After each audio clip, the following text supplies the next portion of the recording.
Dia pikir aku hanya istri bodoh yang bisa dicampakkan setelah kesuksesannya kuberikan.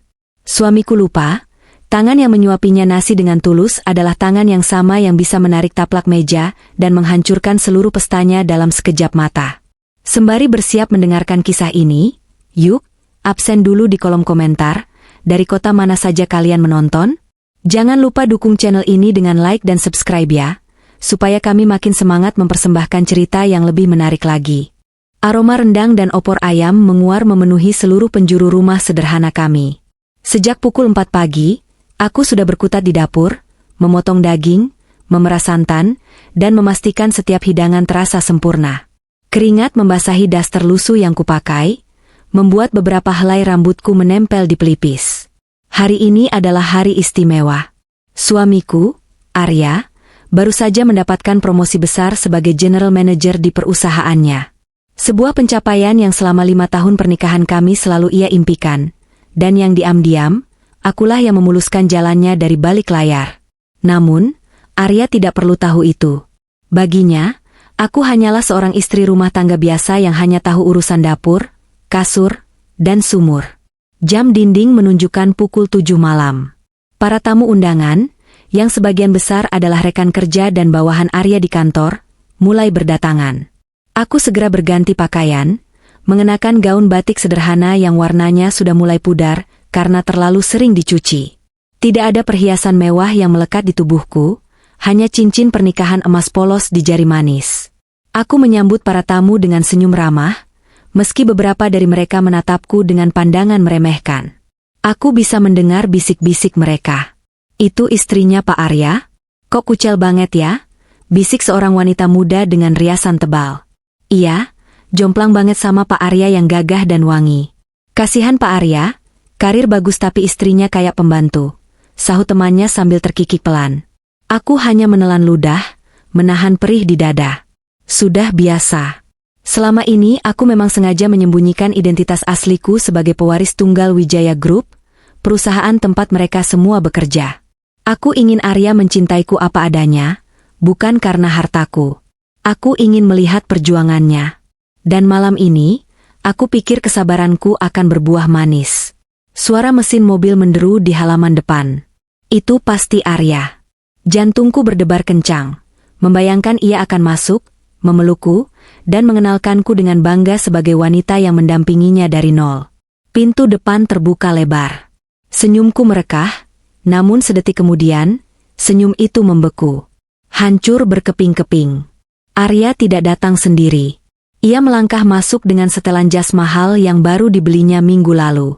Di lengannya, bergelayut manja seorang wanita muda yang sangat cantik. Wanita itu mengenakan gaun merah menyala yang memamerkan lekuk tubuhnya, kontras sekali dengan penampilanku yang kusam. Wajahnya dipoles make-up sempurna, dan aroma parfum mahalnya langsung menyeruak, mengalahkan aroma masakan yang sudah kusiapkan seharian. Suasana ruangan mendadak hening. Semua mata tertuju pada mereka bertiga.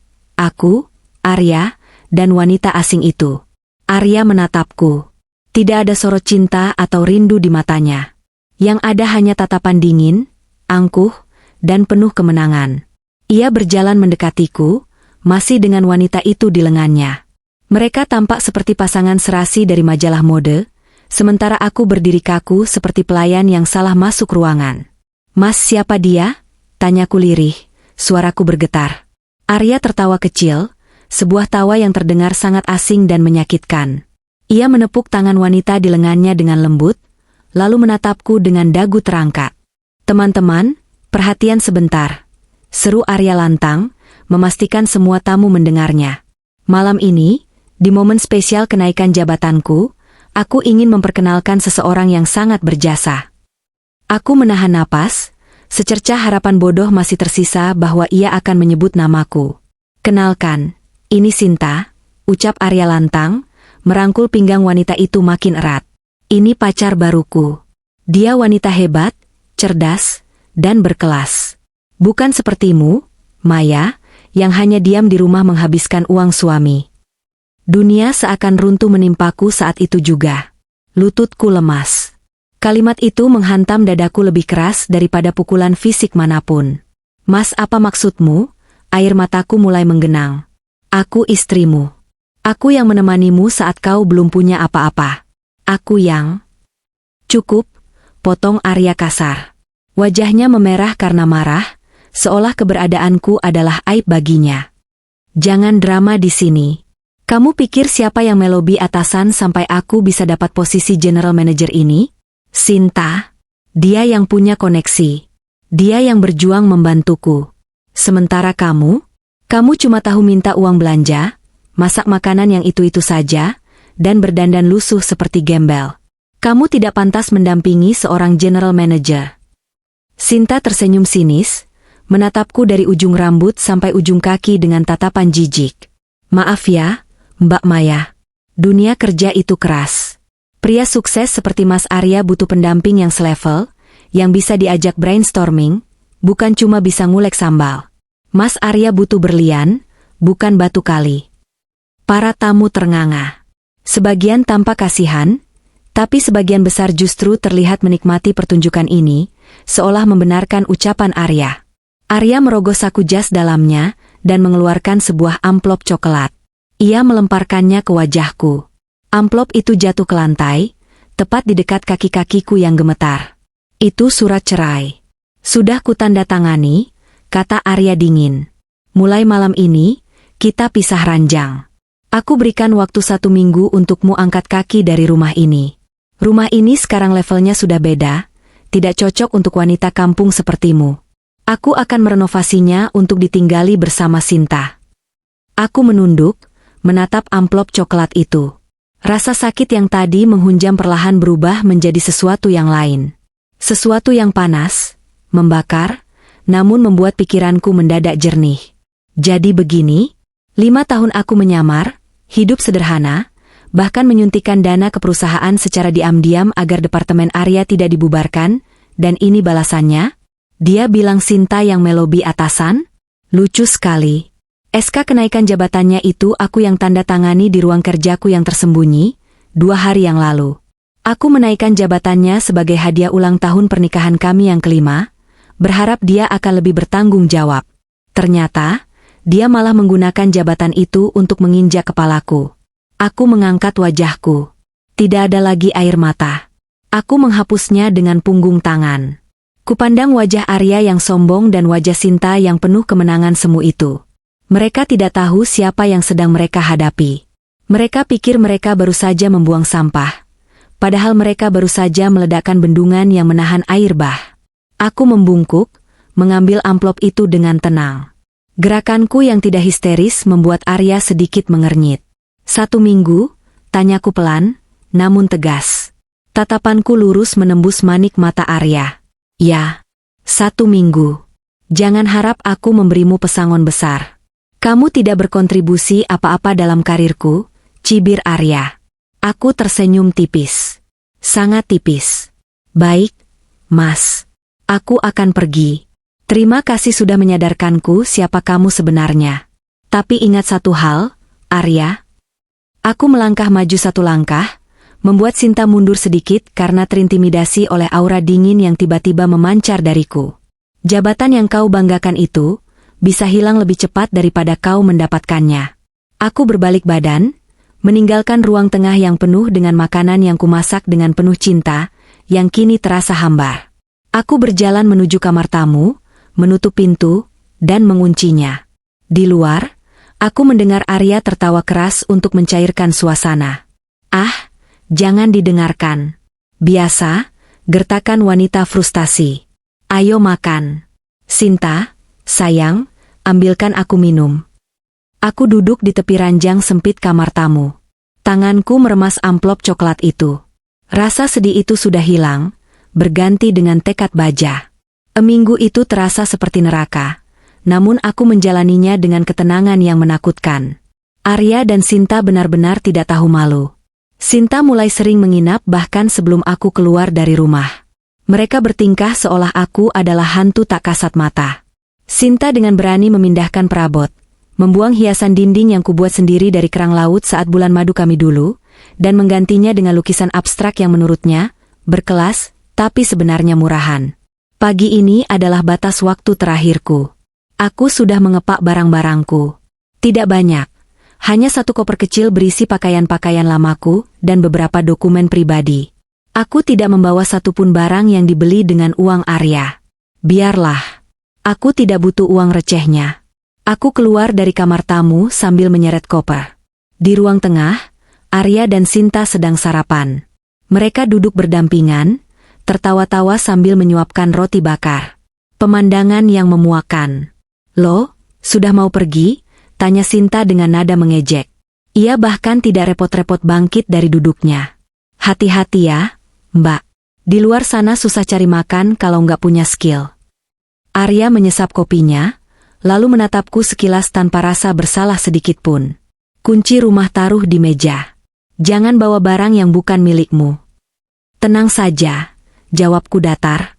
Kulempar kunci rumah ke atas meja makan dengan bunyi klontang yang cukup keras.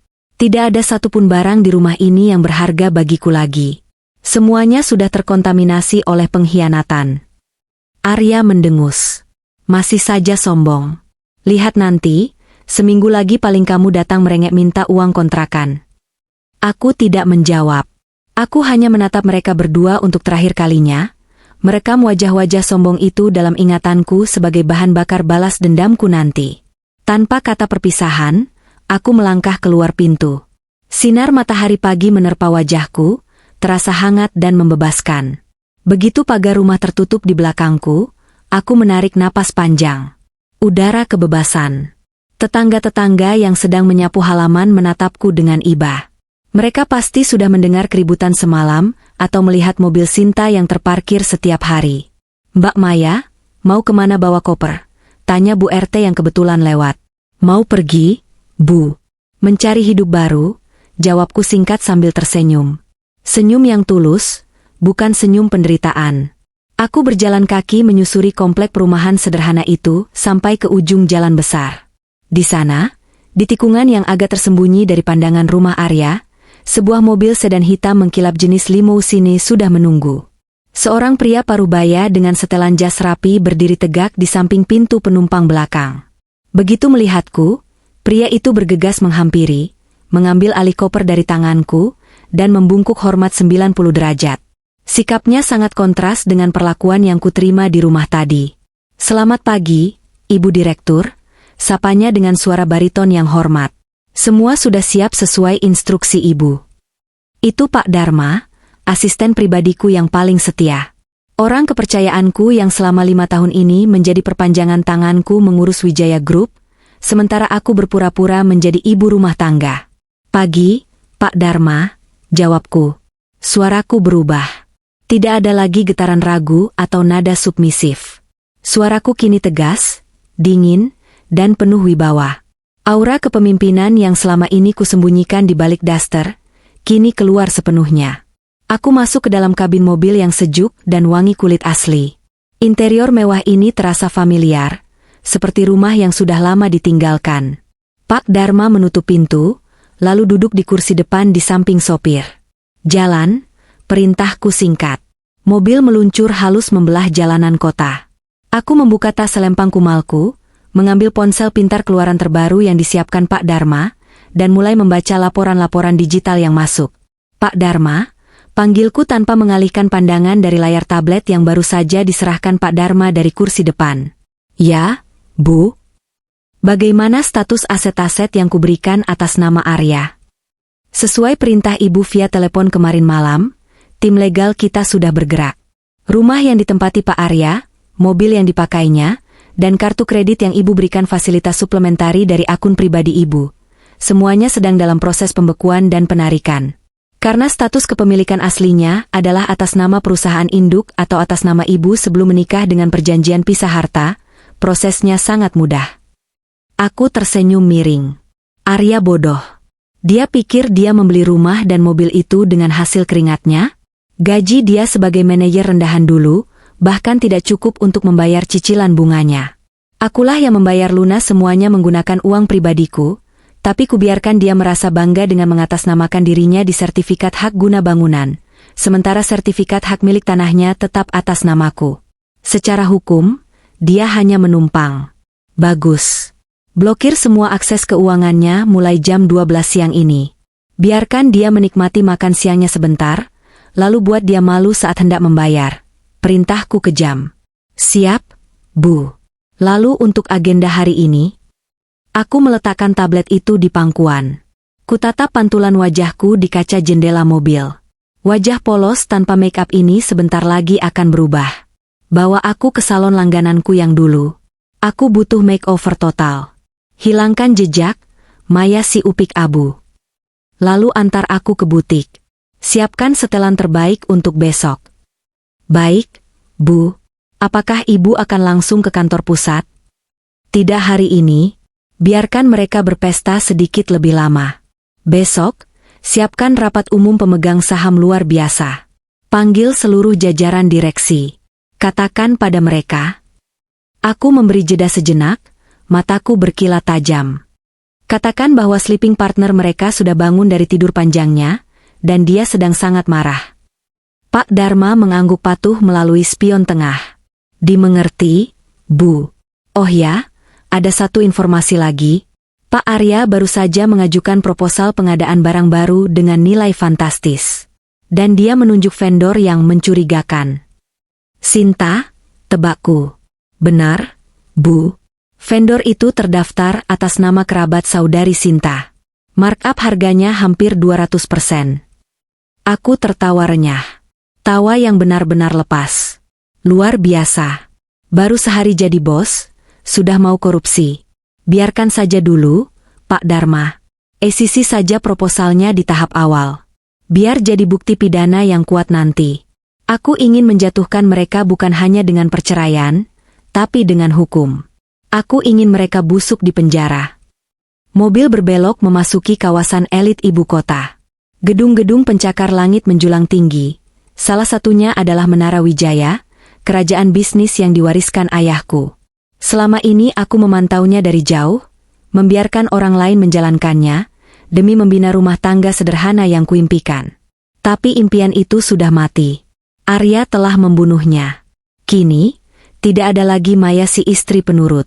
Yang ada hanyalah Maya Wijaya, ratu bisnis yang tak tersentuh. Dan Arya, bersiaplah. Roda nasib tidak hanya akan berputar, tapi aku akan mematahkannya saat kau berada di posisi paling bawah. Sudah 3 hari aku menempati kembali tahtaku yang sesungguhnya.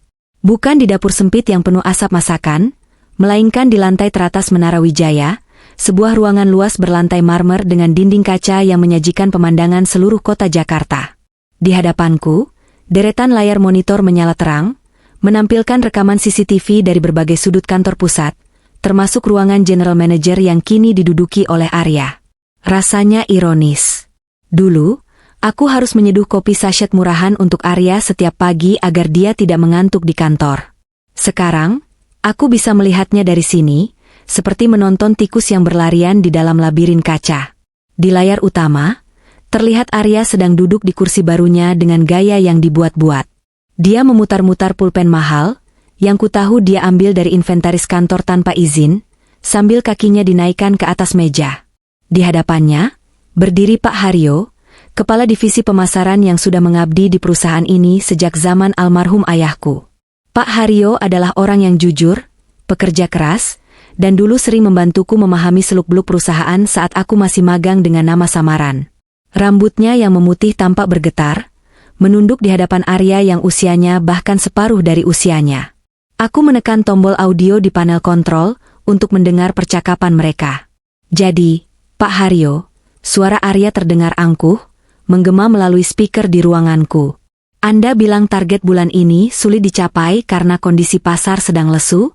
Alasan klasik saya butuh eksekutor, bukan pengeluh. Tapi, Pak Arya, suara Pak Haryo terdengar bergetar namun tetap sopan. Strategi yang Bapak usulkan itu terlalu berisiko. Memotong anggaran promosi demi menaikkan insentif manajemen akan membuat penjualan kita jangka panjangnya.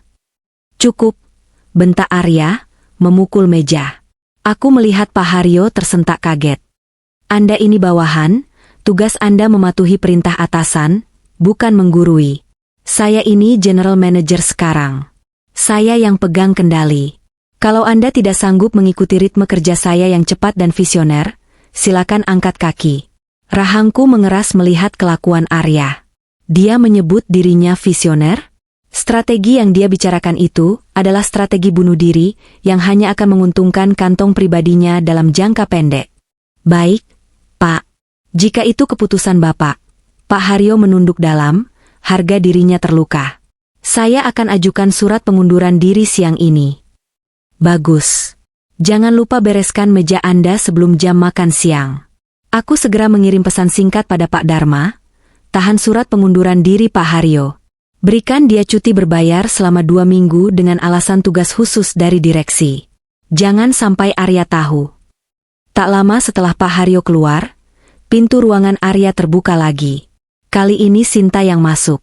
Tanpa mengetuk, wanita itu melenggang masuk dengan rok yang terlalu pendek untuk lingkungan kantor profesional.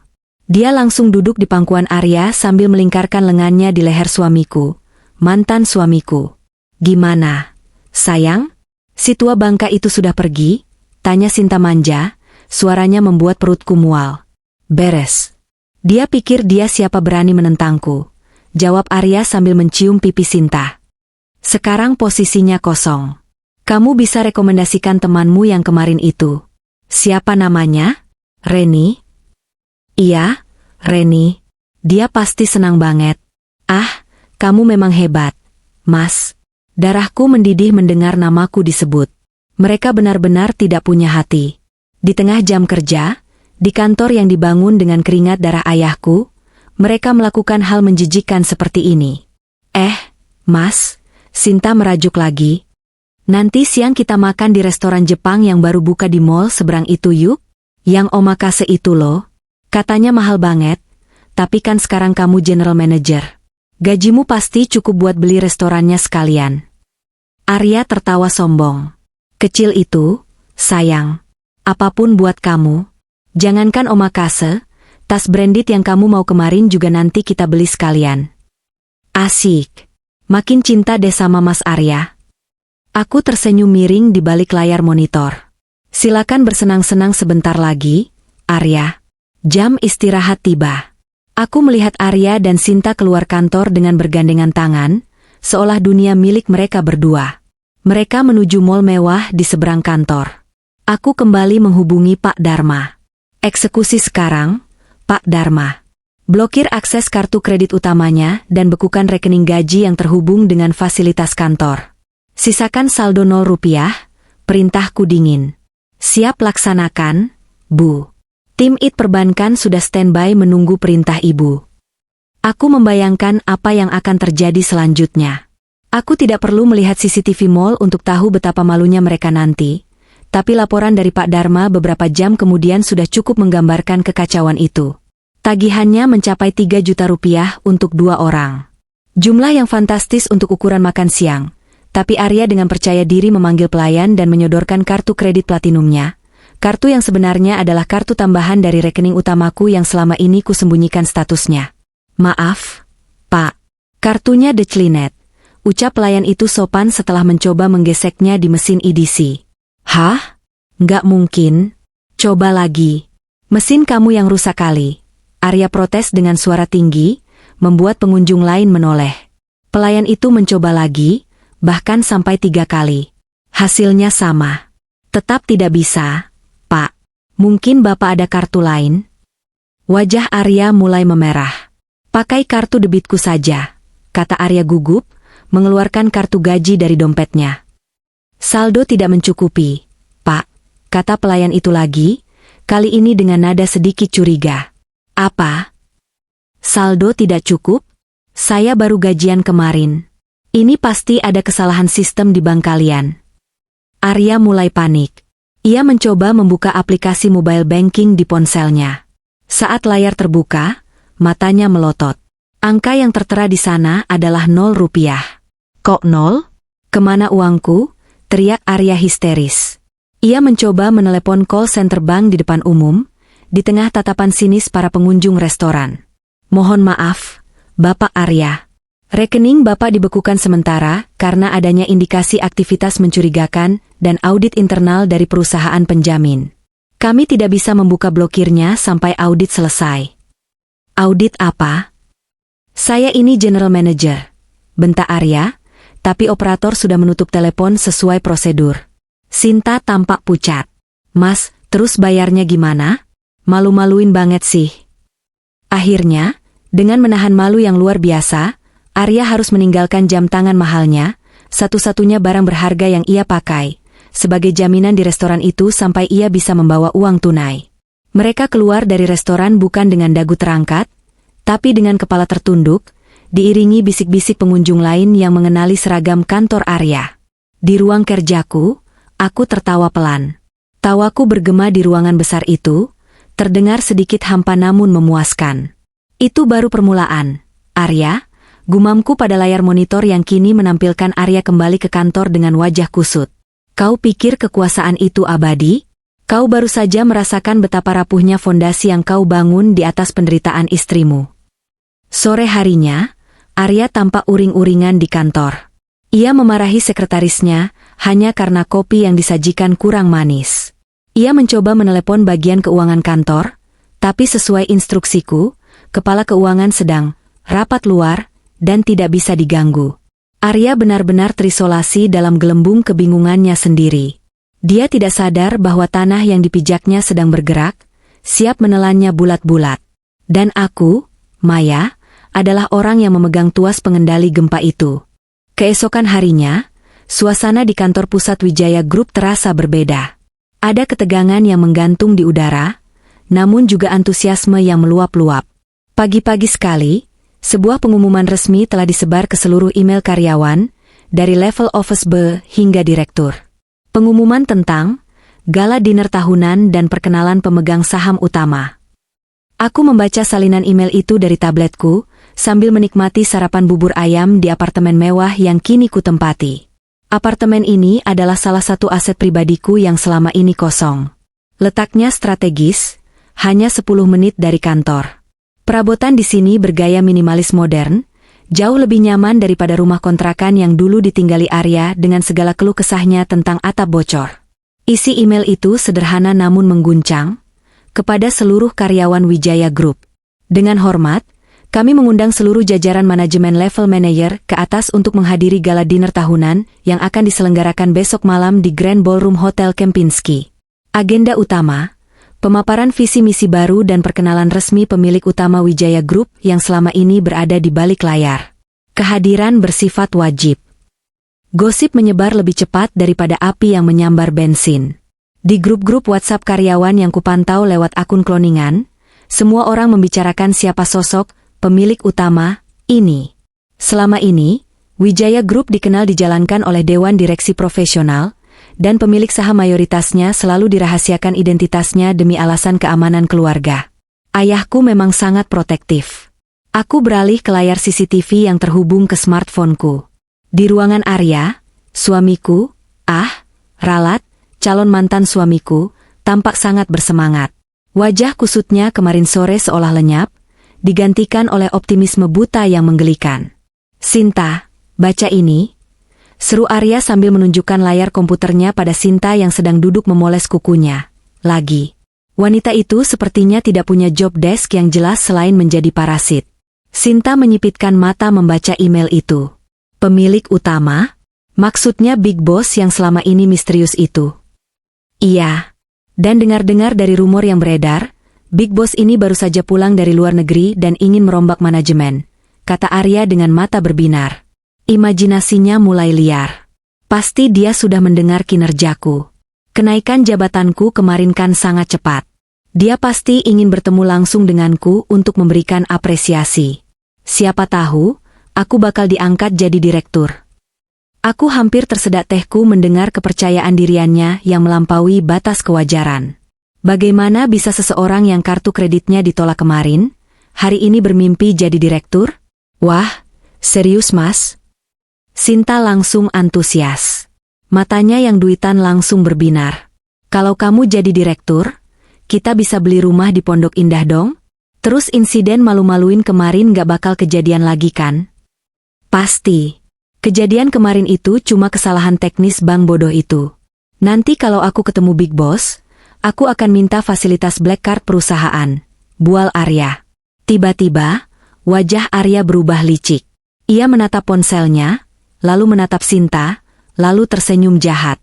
Sayang, aku punya ide brilian untuk bikin perayaan ini makin seru. Apa tuh? Gimana kalau kita undang si Maya? Sinta mengernyit. Hah? Buat apa ngundang gembel itu? Ngerusak pemandangan aja. Nanti dia malah bikin malu kita. Justru itu poinnya. Arya tertawa, sebuah tawa yang terdengar sangat jahat di telingaku. Aku mau dia melihat betapa suksesnya aku sekarang. Aku mau dia melihat kita berdiri di antara para elit. Sementara dia biarkan dia melihat bahwa tanpa dia, aku justru makin bersinar. Aku mau dia merasa sekecil semut. Lagi pula, di undangan tertulis boleh bawa pasangan. Karena surat cerai belum resmi keluar dari pengadilan, secara teknis dia masih istri sah di mata hukum, kan? Kita permalukan dia habis-habisan di depan umum sebelum aku benar-benar membuangnya. Sinta ikut tertawa, sebuah tawa yang melengking seperti nenek sihir. Ide bagus, Mas. Biar dia tahu diri. Suruh dia datang pakai baju terbaiknya, paling juga daster batik yang udah luntur itu. Jantungku berdegup kencang. Bukan karena takut, tapi karena adrenalin. Mereka benar-benar menggali kuburan mereka sendiri. Arya merogoh ponselnya dan mulai mengetik pesan. Beberapa detik kemudian, ponsel jadulku, yang masih kuaktifkan khusus untuk memancing Arya, bergetar di atas meja marmer. DRT. Sebuah pesan masuk dari suamiku. Nama kontak itu belum sempat kuganti. Aku membukanya. Maya, besok malam ada acara gala dinner perusahaan di Hotel Kempinski. Big Boss mau datang. Aku diwajibkan bawa pasangan. Karena proses cerai kita belum kelar, kamu datanglah. Jangan bikin malu. Pakai baju yang sopan, jangan kayak pembantu. Ini kesempatanmu melihat dunia orang sukses sebelum kamu kembali jadi orang miskin selamanya. Datang jam 7 malam. Jangan telat. Aku membaca pesan itu berulang kali. Setiap katanya mengandung racun kesombongan. Dia tidak mengundangku untuk menghargaiku. Dia mengundangku sebagai prop, sebagai properti panggung untuk memvalidasi egonya. Dia ingin menunjukkan pada dunia, lihat, ini masa laluku yang menyedihkan, dan ini masa depanku yang gemilang bersama Sinta. Jari jemariku menelusuri kain-kain sutra, satin, dan beludru yang tergantung rapi. Mataku terhenti pada sebuah gaun velvet berwarna midnight blue dengan potongan elegan yang memeluk tubuh namun tetap sopan, dihiasi kristal Swarovski asli di bagian kerahnya. Gaun ini memancarkan aura kekuasaan, misteri, dan keanggunan yang dingin. Cocok sekali untuk tema malam besok, eksekusi. Aku mengambil gaun itu, menatapnya di depan cermin. Bayangan Maya yang lusuh dan berminyak sudah hilang. Yang ada di cermin adalah Maya Wijaya, wanita yang memegang kendali atas nasib ribuan karyawan, termasuk nasib satu pria tidak tahu diri bernama Arya. Aku kembali ke meja makan, mengambil ponselku, dan mengetik balasan untuk Arya. Singkat, padat, dan penuh makna ganda yang tidak akan dia pahami sampai semuanya terlambat. Tentu, Mas. Aku akan datang. Terima kasih sudah mengundangku. Aku akan membawakan kejutan spesial untuk merayakan kesuksesanmu. Send. Di kantor, aku melihat Arya membaca balasan itu dan menyeringai pada Sinta. Dia mau datang. Katanya mau bawa kejutan. Hahaha. Dasar kampungan, cibir Sinta. Oh ya, Mas, Sinta tiba-tiba teringat sesuatu. Aku butuh gaun baru buat besok. Masa pendamping general manager pakai baju lama? Nanti kalah saing sama istri-istri direktur lain. Wajah Arya sedikit berubah tegang. Masalah keuangan kemarin belum terpecahkan. Rekeningnya masih beku. Iya tentu dong. Tapi, kartu kreditku kan masih error sistemnya. Kamu ada uang tunai dulu nggak? Atau pakai tabunganmu dulu? Sinta cemberut. Yah, kok gitu sih? Tabunganku kan buat beli tas. Ya udah deh, aku pakai paylater aja dulu. Tapi janji ya ganti 2 kali lipat. Janji, sayang. Tenang aja. Besok kalau ketemu Big Boss, hidup kita bakal berubah total. Aku mematikan layar monitor. Cukup sudah tontonan hari ini. Halo, Pak Dharma. Untuk acara besok malam, pastikan semuanya sempurna. Tentu, Bu. Rundown acara sudah kami siapkan. Sesi perkenalan Ibu akan menjadi puncak acara setelah pidato pembukaan. Bagus. Dan satu lagi, Pak Dharma. Pastikan petugas keamanan di pintu masuk mengenali wajah Arya dan Sinta. Biarkan mereka masuk, beri mereka tempat duduk, tapi awasi gerak-gerik mereka. Aku tidak mau mereka kabur sebelum pertunjukan utama dimulai. Lampu kristal raksasa menggantung megah di langit-langit Grand Ballroom Hotel Kempinski, memantulkan ribuan titik cahaya yang menyilaukan mata. Karpet merah tebal terhampar menyambut langkah kaki para tamu undangan yang rata-rata mengenakan setelan jas buatan luar negeri dan gaun malam seharga 1 unit sepeda motor. Aroma parfum mahal bercampur dengan wangi bunga lili segar yang menghiasi setiap sudut ruangan, menciptakan atmosfer kemewahan yang biasanya hanya bisa kulihat di layar televisi saat aku masih sibuk menyetrika kemeja kerja Arya. Malam ini, aku berdiri di ambang pintu masuk, sedikit menepi ke dalam bayang-bayang pilar marmer. Aku sengaja datang terlambat 15 menit. Bukan karena macet, tapi karena seorang ratu tidak pernah datang sebelum semua penonton duduk rapi. Dari posisiku yang strategis, aku bisa melihat Arya dan Sinta sedang berdiri di dekat meja prasmanan kaktail. Arya tampak gagah dalam balutan tuxedo hitam mengkilap. Namun, mataku yang jeli bisa melihat label penyewaan baju yang sedikit menyembul di balik kerahnya yang tidak rapi. Di sampingnya, Sinta mengenakan gaun berwarna emas yang terlalu ketat dan terlalu banyak manik-manik, membuatnya terlihat seperti lampu diskotik berjalan di antara para istri direksi yang tampil anggun dengan gaun-gaun pastel elegan. Mereka tertawa keras, terlalu keras, mencoba menutupi rasa minder mereka dengan suara bising. Aku menarik napas panjang, merapikan letak gaun velvet midnight blue yang membalut tubuhku dengan sempurna. Gaun ini sederhana, tidak banyak ornamen, namun potongan dan bahannya berteriak, kelas. Rambutku disanggul modern dengan menyisakan beberapa helai ikal yang membingkai wajah, dan di leherku melingkar kalung berlian soliter, warisan almarhumah ibu, yang kilauannya sanggup membeli harga diri Arya 10 kali lipat. Perlahan, aku melangkah masuk. Suara ketukan high heelsku di lantai marmer terdengar tegas dan berirama. Beberapa kepala menoleh, terpesona sesaat melihat sosok wanita yang baru masuk. Mereka tidak mengenaliku. Tentu saja, siapa yang akan mengira, Maya si upik abu, bisa terlihat seperti ini? Arya dan Sinta sedang sibuk mengambil canape kepiting saat aku menghampiri mereka. Selamat malam, Mas Arya, Mbak Sinta, sapaku dengan suara rendah dan tenang. Arya tersedak makanannya. Ia berbalik cepat, matanya membelalak kaget. Sinta pun ikut menoleh, mulutnya yang penuh lipstik merah menyala sedikit terbuka. Maya? Arya terbata. Matanya menelusuri penampilanku dari ujung kaki hingga ujung kepala dengan tatapan tak percaya. Ada kilatan kekaguman sesaat, sebelum egonya yang rapuh kembali mengambil alih. Wajahnya berubah menjadi seringai meremehkan. Wah, lihat siapa yang datang, cibir Arya, meletakkan gelas minumannya dengan kasar. Aku kira kamu bakal datang pakai daster andalanmu. Ternyata kamu niat juga ya mau bikin aku terkesan. Sinta langsung menyambar, tak mau kalah.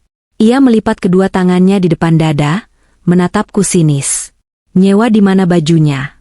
Mbak, hati-hati loh, kalau kena noda makanan nanti dendanya mahal. Duit dari mana kamu buat bayar? Jangan sampai Mas Arya lagi yang dipalakin. Aku tersenyum tipis, sangat tipis hingga mereka mungkin tidak menyadarinya. Tidak perlu khawatir. Aku punya caraku sendiri. Terima kasih undangannya, Mas. Aku senang bisa melihat bagaimana kalangan atas berpesta. Halah, sok bijak, dengus Arya. Ia melangkah maju, mendekatkan wajahnya ke wajahku, berbisik dengan nada mengancam. Dengar ya, Maya. Kamu di sini cuma karena status hukum kita belum kelar. Jangan ger. Jangan coba-coba deketin kolega-kolegaku atau ngomong yang aneh-aneh. Kamu duduk di pojok sana, di meja dekat pintu dapur. Itu tempat yang cocok buat kamu. Jangan gabung sama orang-orang penting. Benar? Timpal Sinta sambil mengibaskan tangannya seolah mengusir lalat. Sana gih. Atau mending kamu bantuin pelayan bersihin piring kotor. Siapa tahu dapat tips, lumayan buat bekal hidup menjanda nanti. Kata-kata mereka tajam, dirancang khusus untuk melukai. Tapi anehnya, aku tidak merasakan sakit sedikit pun. Yang kurasakan justru rasa kasihan. Kasihan melihat betapa kecilnya jiwa mereka. Mereka seperti katak dalam tempurung yang sedang menghina elang yang sedang menyamar. Baik, Mas. Aku akan mencari tempatku sendiri. Jawabku tenang. Tapi ingat pesanku kemarin. Aku membawa kejutan. Nikmatilah pestamu selagi bisa, karena jam 12 malam, kereta kencananya akan berubah kembali menjadi labu. Arya tertawa terbahak-bahak, menarik perhatian beberapa tamu di sekitar kami. Ngomong apa sih kamu? Kebanyakan nonton sinetron. Udah sana, mata aku sakit lihat kamu sok cantik gitu. Aslinya MAH tetep aja bau bawang. Aku mengangguk hormat, gestur sarkasme terakhirku, lalu membalikkan badan. Aku berjalan menjauh bukan menuju meja dekat dapur seperti perintahnya, melainkan menuju area VIP di barisan depan panggung, tempat yang sudah disiapkan Pak Dharma untukku. Namun, aku tidak langsung duduk. Aku berdiri di sisi ruangan yang agak gelap, mengamati semuanya. Dari kejauhan, aku melihat Pak Dharma sedang berbincang serius dengan Dewan Komisaris. Sesekali mereka melirik ke arah jam tangan, tampak gelisah menunggu kemunculan sang pemilik. Aku juga melihat mantan atasan Arya, Pak Haryo, yang duduk di meja belakang dengan wajah murung. Ah, Pak Haryo, sabarlah sebentar lagi. Keadilan akan segera ditegakkan. MC acara, seorang presenter terkenal ibu kota, naik ke atas panggung. Lampu ruangan mulai diredupkan, menyisakan lampu sorot yang fokus ke panggung utama. Suasana hening seketika. Selamat malam, hadirin sekalian, sapa MC dengan suara lantang. Selamat datang di gala dinner tahunan Wijaya Group. Malam ini adalah malam yang bersejarah. Kita akan menyambut era baru perusahaan kita. Di mejanya, aku melihat Arya bertepuk tangan paling keras. Ia menyenggol lengan Sinta, berbisik antusias. Siap-siap, Yang. Sebentar lagi Big Boss muncul. Aku harus siapin senyum terbaik. Siapa tahu dia langsung panggil aku ke panggung buat promosi. Iya Mas, dasimu benerin dulu. Duh, aku deg-degan. Pasti Big Boss itu orangnya tua dan galak ya. Biarin tua, yang penting kaya dan bisa kasih aku jabatan. Jawab Arya tanpa malu. Suasana ballroom semakin hikmat. Denting garpu dan pisau berhenti sepenuhnya. Semua mata tertuju ke panggung yang kini bermandikan cahaya biru keemasan, warna khas perusahaan Wijaya Group. Layar LED raksasa di belakang panggung menampilkan logo perusahaan dengan animasi megah, disusul dengan video profil perjalanan perusahaan dari masa ke masa. Aku perlahan berjalan keluar dari bayang-bayang, mendekati koridor tengah yang membelah deretan meja bundar para tamu. Langkahku senyap namun pasti. Di atas panggung, MC kembali berbicara dengan nada yang lebih dramatis. Hadirin yang terhormat, selama 5 tahun terakhir, Wijaya Group telah dipimpin oleh jajaran direksi yang luar biasa. Namun, ada satu sosok yang selama ini menjadi nahkoda sejati di balik layar. Sosok yang memegang kendali penuh, namun memilih untuk tidak menampakkan diri demi menjaga integritas dan visi murni mendiang pendiri perusahaan. Arya tampak semakin gelisah di kursinya. Ia memanjangkan lehernya, mencoba melihat ke arah pintu masuk VIP di sisi kanan panggung. Mengira, sang bos akan muncul dari sana. Malam ini, lanjut MC, suaranya menggema ke seluruh penjuru ruangan. Beliau memutuskan untuk hadir di tengah-tengah kita. Untuk meluruskan visi, membersihkan benalu, dan membawa kita terbang lebih tinggi. Kata, membersihkan benalu, membuat beberapa direktur yang merasa kinerjanya buruk tampak berkeringat dingin. Tapi Arya, dengan kebebalannya yang luar biasa, justru mengangguk-angguk setuju. Bener tuh, pecat-pecatin aja karyawan males kayak si Haryo. Bisiknya pada Sinta. Aku sudah berada tepat di samping meja Arya saat MC menarik napas panjang untuk pengumuman puncak. Mohon berdiri dan berikan tepuk tangan yang paling meriah. Arya dan Sinta ikut berdiri, wajah mereka penuh harap. Arya bahkan sudah memajukan badannya, bersiap menjulurkan tangan untuk bersalaman dengan siapapun yang lewat. Untuk Presiden Direktur dan pemilik utama Wijaya Group. Aku melangkah maju, melewati Arya. Gaun velvetku berdesir lembut menyentuh ujung celana Arya. Arya yang melihatku berjalan menuju panggung, Refleks merentangkan tangannya, menahan lenganku dengan kasar. "Heh, Maya, mau kemana kamu?" Desisnya panik, matanya melotot tajam. "Itu jalan buat Big Boss. Jangan bikin malu. Kamu mau ngapain ke panggung? Mau minta sumbangan? Balik ke belakang sana." Cengkeraman tangannya kuat dan menyakitkan, sama sakitnya dengan kata-katanya selama ini. Tapi kali ini, aku tidak menunduk. Aku berhenti, menoleh perlahan ke arahnya. Tatapanku dingin, sedingin es di kutub utara.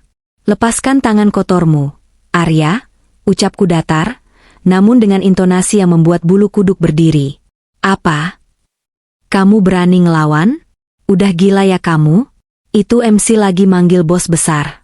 Kalau kamu naik ke sana, satpam bakal nyeret kamu." Arya semakin panik, takut kegilaanku, menurut versinya, akan merusak citranya. Sinta di sebelahnya ikut menarik bajuku. "Turun nggak? Dasar orang gila." "Mas, panggil satpam Mas," pekik Sinta histeris. Saat itulah, Pak Dharma muncul dari barisan depan. Ia berjalan cepat, menepis tangan Arya dari lenganku dengan gerakan tegas. "Jaga sopan santun Anda, Saudara Arya," bentak Pak Dharma, suaranya menggelegar tanpa mikrofone, membuat Arya terlonjak kaget. "Pak Dharma? Bapak ngapain bela dia? Dia ini istri gila yang mau ngerusak acara." Protes Arya, bingung melihat asisten direksi membela istri gembelnya. Pak Dharma tidak mempedulikan Arya. Ia membungkuk hormat padaku, mempersilakan jalan. "Mari, Bu. Panggung sudah siap." Arya dan Sinta mematung. Mulut mereka ternganga lebar. Waktu seolah berhenti bagi mereka. MC di panggung akhirnya menyebutkan nama itu. Nama yang selama ini terkubur di bawah identitas ibu rumah tangga. Ibu Maya Wijaya. Musik orkestra yang megah berdentum. Lampu sorot spotlight langsung menembak ke arahku. Cahaya silau itu membuatku bersinar di tengah keremangan ballroom. Aku menepis debu imajiner di lenganku bekas pegangan Arya, lalu berjalan tegak menuju tangga panggung. Setiap langkahku diiringi oleh tepuk tangan riuh dari para direksi senior yang sudah tahu identitasku. Mereka semua berdiri, membungkuk hormat saat aku melewati meja mereka. Aku menaiki anak tangga satu persatu. Di layar raksasa, wajahku terpampang jelas.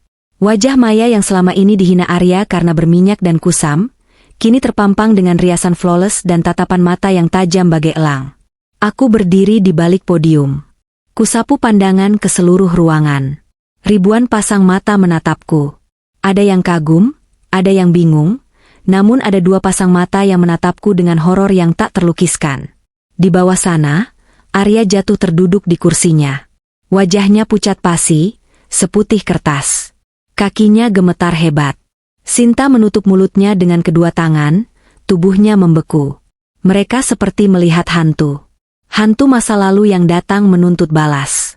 Aku mendekatkan bibir ke mikrofone. Suaraku terdengar jernih dan berwibawa memenuhi ruangan. "Selamat malam, rekan-rekan Wijaya Group. Hening. Saya Maya Wijaya, putri tunggal pendiri perusahaan ini," lanjutku.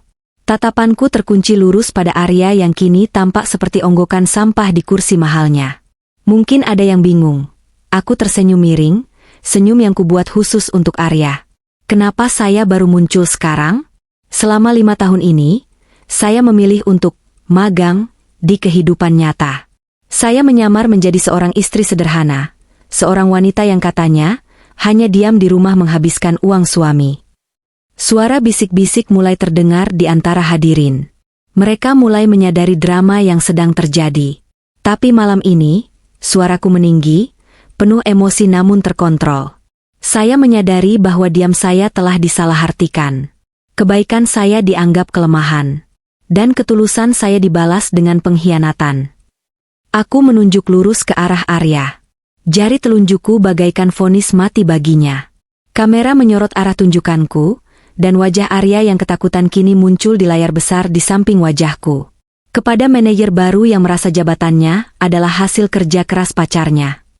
Sindirku tajam. Saya ingin memberitahu satu fakta kecil. SK pengangkatan Anda, sayalah yang menandatanganinya. Fasilitas yang Anda nikmati, uang sayalah yang membayarnya. Dan kesombongan yang Anda pamerkan. Aku memberi jeda dramatis, membiarkan kalimat itu meresap ke dalam tulang sumsum Arya. Adalah alasan kenapa malam ini akan menjadi malam terakhir Anda di perusahaan ini. Suasana ballroom meledak. Suara kaget, tepuk tangan, dan sorakan bercampur aduk. Arya tampak ingin pingsan, sementara Sinta berusaha menyembunyikan wajahnya di balik tas tangannya yang ternyata barang KW. Inilah momennya. Momen di mana sang ratu tidak hanya kembali ke tahta, tapi juga memenggal kepala pengkhianat di alun-alun kota. Dan aku baru saja memulai. Gema suaraku masih memantul di dinding-dinding ballroom yang megah itu, menciptakan keheningan yang mencekam. Ribuan pasang mata kini beralih-alih memandang antara aku yang berdiri tegak di podium dan Arya yang tampak menyedihkan di kursinya.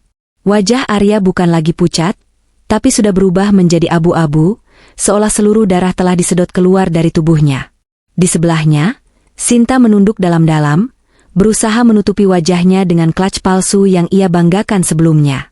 Mereka seperti sepasang tikus yang tertangkap basah di lumbung padi, tidak bisa lari kemana-mana karena semua pintu telah tertutup. Aku memberi isyarat kecil dengan tanganku kepada operator di belakang panggung. Layar LED raksasa di belakangku berkedip, mengganti tampilan logo perusahaan dengan sebuah tampilan data yang sangat familiar bagi orang-orang HRD, namun asing bagi Arya yang selama ini buta akan kinerjanya sendiri.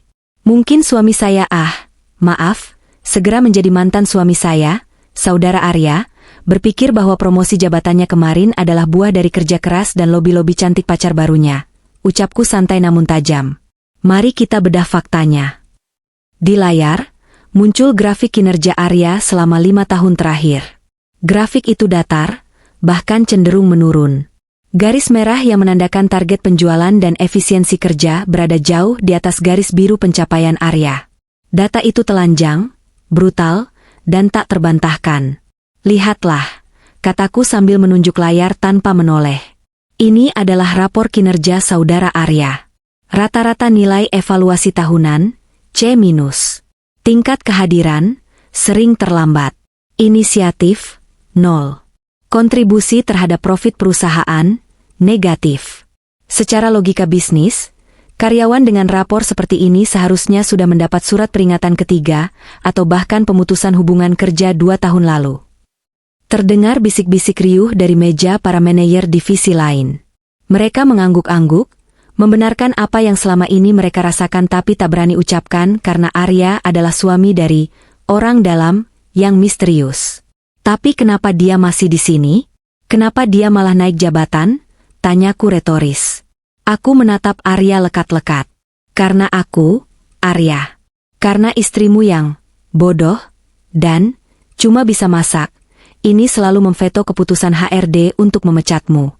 Aku yang memindahkan target divisi lain ke divisimu agar kamu terlihat berprestasi. Aku yang menyuntikkan dana pribadi agar proyek gagalmu terlihat impas. Aku melakukan itu semua karena aku ingin menjaga harga dirimu sebagai suami. Aku ingin kamu merasa hebat, meski sebenarnya kamu kosong. Arya gemetar. Mulutnya bergerak-gerak seperti ikan mas koki yang kehabisan oksigen, ingin menyangkal tapi tak ada suara yang keluar. Dan kau, Sinta, pandanganku beralih pada wanita di sebelahnya. Sinta tersentak kaget saat namanya disebut melalui pengeras suara. Layar di belakangku berubah lagi. Kali ini menampilkan scan dokumen ijazah dan surat rekomendasi kerja Sinta. Di sebelahnya, ada stempel besar berwarna merah bertuliskan, palsu. Kau bilang kau wanita karir yang sukses? Wanita yang punya koneksi? Aku tertawa kecil, tawa yang kering tanpa humor. Tim audit internal kami menemukan fakta menarik pagi ini. Ijazah sarhanamu palsu, dibeli dari sindikat percetakan di pinggir jalan. Surat rekomendasi kerjamu, ditulis sendiri dengan tanda tangan palsu. Dan soal lobi jabatan Arya, kau tidak melobi siapapun. Kau hanya membual agar Arya terkesan dan mau membelikanmu barang-barang mewah. Sinta mengangkat wajahnya, air mata buaya mulai meleleh merusak maskaranya. Itu fitnah. Mas Arya, jangan percaya. Dia cemburu sama aku. Pekik Sinta dengan suara melengking yang pecah. Data tidak punya perasaan, Sinta. Data tidak bisa cemburu, potongku dingin. Dan ngomong-ngomong soal barang mewah. Aku menekan tombol next pada remote presentasi di podium. Kali ini layar menampilkan deretan bukti transfer dan sertifikat kepemilikan aset. Arya, kau bilang pada semua orang bahwa rumah yang kita tempati adalah hasil keringatmu. Kau bilang mobil yang kau bawa pamer ke sana kemari adalah simbol kesuksesanmu. Kau bahkan menghinaku menumpang hidup padamu. Aku menghela napas panjang, membiarkan rasa sakit di masa lalu menguap bersamaan dengan keluarnya fakta ini. Lihat baik-baik nama yang tertulis di sertifikat itu. Itu bukan namamu. Itu namaku. Maya Wijaya. Uang muka, cicilan, renovasi, pajak tahunan, semuanya dibayar dari rekening pribadiku. Rekening yang kau pikir adalah tabungan gajimu, padahal gajimu sendiri habis untuk mentraktir teman-temanmu dan gaya hidupmu yang boros. Setiap kali kau merasa gajimu awet, itu karena aku diam-diam mengisinya kembali agar kau tidak merasa gagal sebagai kepala keluarga. Suasana ballroom hening total. Tidak ada yang berani bernapas. Fakta ini terlalu memalukan untuk didengar, namun terlalu nikmat untuk dilewatkan. Arya kini menunduk dalam-dalam, menyembunyikan wajahnya di antara kedua tangannya. Punggungnya bergetar hebat. Hancur sudah citra, pria sukses, yang ia bangun mati-matian. Di depan kolega, atasan, dan saingannya, dia telanjang bulat. Dia bukan siapa-siapa tanpa aku. Dia hanyalah parasit yang merasa dirinya inang. Jadi, Arya, suaraku melembut, namun justru terdengar makin mencekam. Kau bilang padaku di malam itu, ini pacar baruku, dia yang membantuku, tidak seperti kamu yang hanya diam di rumah menghabiskan uang suami. Kalimat itu lucu sekali sekarang, bukan? Karena kenyataannya, kaulah yang menghabiskan uang istrimu untuk membiayai perselingkuhanmu dengan seorang penipu. Aku menutup folder presentasi itu. Layar kembali gelap, hanya menyisakan sorot lampu yang terarah padaku. Malam ini, aku tidak hanya mengambil kembali jabatanku. Aku mengambil kembali harga diriku. Aku mengambil kembali rumahku, mobilku, dan uangku. Dan yang tersisa untukmu, Arya, hanyalah kesombonganmu yang tak berharga itu. Aku menatap Pak Dharma yang berdiri siaga di pinggir panggung. Pak Dharma, saya rasa presentasi visi misi perusahaan sudah cukup jelas. Visi kita ke depan adalah integritas. Dan kita tidak memelihara sampah yang tidak punya integritas. Pak Dharma mengangguk paham. Ia memberi kode pada 4 orang petugas keamanan berbadan tegap yang sejak tadi menunggu di pintu samping. Mereka berjalan tegap membelah kerumunan, langkah kaki mereka seperti dentum palu hakim yang menjatuhkan vonis. Arah mereka jelas, meja Arya. Bawa mereka keluar, perintahku tegas melalui mikrofon, final dan tak bisa diganggu-gugat. Dan pastikan mereka tidak membawa satupun inventaris kantor, termasuk jas yang dipakai saudara Arya jika itu terbukti aset perusahaan. Adegan selanjutnya adalah kekacauan yang memuaskan.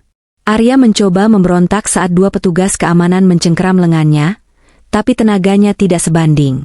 Lepaskan. Aku general manager di sini. Kalian tidak tahu siapa aku?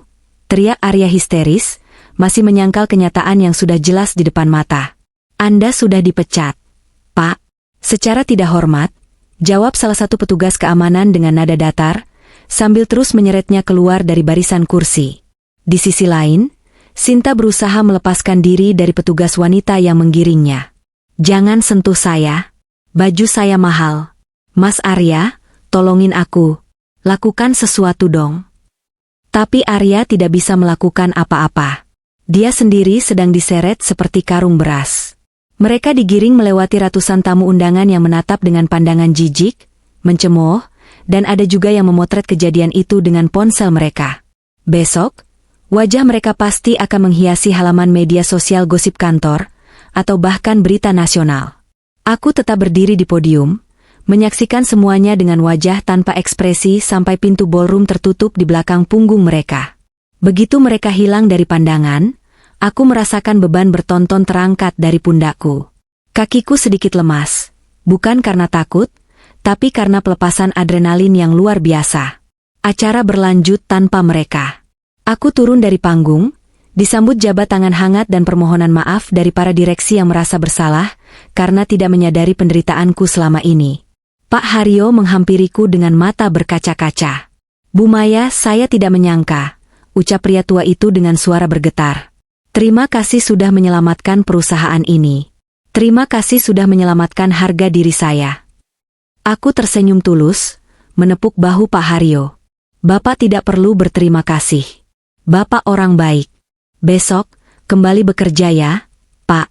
Posisi General Manager kosong, dan saya rasa Bapak orang yang tepat untuk mendudukinya kembali sampai kita menemukan kandidat baru. Atau mungkin, Bapak mau memegangnya seterusnya." Wajah Pak Haryo berbinar. Keadilan telah ditegakkan. Sementara itu, di luar lobi hotel yang megah, drama babak terakhir sedang terjadi. Laporan ini kudapatkan dari rekaman kamera keamanan lobi yang diputar ulang oleh Pak Dharma di tabletku saat perjalanan pulang. Arya dan Sinta dilempar keluar begitu saja ke trotoar yang dingin. Jas Arya sudah kusut, rambutnya berantakan. Sinta bahkan sempat tersandung dan hak sepatunya patah. "Mas, gimana ini? Kok jadi begini sih?" Sinta menjerit, mendorong dada Arya. "Kamu bilang kamu bakal jadi direktur. Kamu bilang kamu kaya. Mana buktinya? Kita malah diusir kayak kucing kurap." Arya, yang masih syok, mencoba menenangkan Sinta. "Sayang, sabar dulu. Ini pasti salah paham. Si Maya itu, dia pasti main dukun atau apalah. Tenang, aku masih punya tabungan di..." "Tabungan apa?" potong Sinta kasar. "Tadi kartu kreditmu ditolak. Gajimu nol. Rumah dan mobil ternyata punya Maya. Kamu punya apa, Arya? Kamu nggak punya apa-apa. Kamu cuma laki-laki miskin yang numpang hidup sama istri." Kata-kata Sinta menampar Arya lebih keras daripada tamparanku. Kebenaran yang keluar dari mulut wanita yang ia puja setengah mati itu menghancurkan sisa-sisa egonya. "Sinta, kok kamu ngomong gitu? Kita kan saling mencintai." Arya mencoba meraih tangan Sinta. Sinta menepisnya kasar. Wajah cantiknya berubah menjadi bengis. "Cinta? Mas, bangun. Aku mau sama kamu karena aku pikir kamu kaya. Aku pikir kamu bisa jamin hidup mewahku. Kalau kamu miskin, buat apa aku sama kamu? Mending aku cari om-om lain yang jelas dompetnya tebal. Tapi Sin, aku udah cerain Maya demi kamu." "Itu deritamu, Mas. Dasar bodoh." Sinta meludah ke arah sepatu Arya, lalu melepas sepatunya yang patah dan berjalan pincang menuju pangkalan taksi, meninggalkan Arya sendirian di trotoar yang sepi. Di layar tablet, aku melihat Arya jatuh berlutut. Ia menatap kepergian Sinta, lalu menatap gedung hotel yang menjulang tinggi di belakangnya. Sinar matahari pagi terasa hangat menyentuh kulitku saat aku melangkah keluar dari pintu gerbang rumah lamaku, rumah yang dulu penuh kenangan pahit, yang kini sudah kurenovasi total menjadi kantor yayasan sosial milik perusahaan. Aku berjalan menuju mobil Alphard putih yang sudah menunggu. Sopir membukakan pintu. Namun, sebelum kakiku melangkah masuk, sebuah suara serak memanggilku. "Maya." Aku menoleh. Di seberang pagar, sesosok pria kurus dengan pakaian lusuh berdiri memegang jeruji besi. Wajahnya kusam, matanya cekung, dan ada stubble jenggot yang tidak terawat di dagunya. Butuh beberapa detik bagiku untuk mengenali bahwa itu adalah Arya. Hanya dalam 1 bulan, dia menua 10 tahun. Aku memberi isyarat pada sopir untuk menunggu sebentar. Aku berjalan mendekati pagar, tapi tetap menjaga jarak aman. Aku tidak membuka gerbang. "Mau apa kamu kesini?" tanyaku datar. Tidak ada lagi emosi. Tidak ada benci, tidak ada rindu. Hampa. Arya menatapku dengan mata berkaca-kaca. Tangannya gemetar memegang besi pagar. "Mei, aku minta maaf. Aku salah, Mei. Aku hilaf. Sinta, dia ninggalin aku begitu saja pas aku susah." Aku mendengus pelan. "Lalu? Tolong aku, Mei. Beri aku kesempatan kedua. Aku janji bakal berubah. Aku rela jadi supirmu, jadi tukang kebunmu, apa saja asal aku bisa dekat sama kamu lagi. Aku kangen masakanmu. Aku kangen rumah kita. Sekarang aku tidur di kos-kosan sempit. Makan mie instan tiap hari. Aku menderita, Mei." Dia mencoba meraih simpatiku dengan menceritakan penderitaannya. Dasar Arya. Dia pikir penderitaan fisiknya selama sebulan bisa membayar penderitaan batinku selama 5 tahun? Arya, panggilku pelan. Penderitaanmu itu bukan urusanku. Itu adalah konsekuensi dari pilihanmu sendiri. Kau membuang berlian demi biji jagung. Sekarang kau menangis karena biji jagung itu dimakan ayam. Itu hukum alam. Tapi kita suami istri, Mei. Mantan, koreksiku tegas. Surat putusan pengadilan sudah keluar kemarin sore. Kita sudah resmi bercerai. Dan soal harta gonogini, pengadilan memutuskan kau tidak dapat sepeser pun karena terbukti tidak berkontribusi pada aset dan melakukan perzinahan. Kau beruntung aku tidak menuntut balik biaya hidupmu selama 5 tahun ini. Arya merosot, berlutut di aspal yang panas. Mei, tolong sedikit saja. Buat makan. Aku merogoh tas tanganku, mengambil selembar uang 100.000 rupiah. Kulipat uang itu dan kuselipkan di sela-sela pagar. Bukan karena aku masih cinta, tapi sebagai sedekah terakhir untuk memutus karma buruk. Ambil ini, beli makan, lalu cari kerja yang halal. Jangan pernah menampakkan wajahmu di depanku lagi. Satpam kompleks sudah kuinstruksikan untuk mengusirmu jika kau terlihat berkeliaran di sini lagi. Tanpa menunggu dia mengambil uang itu, aku berbalik badan.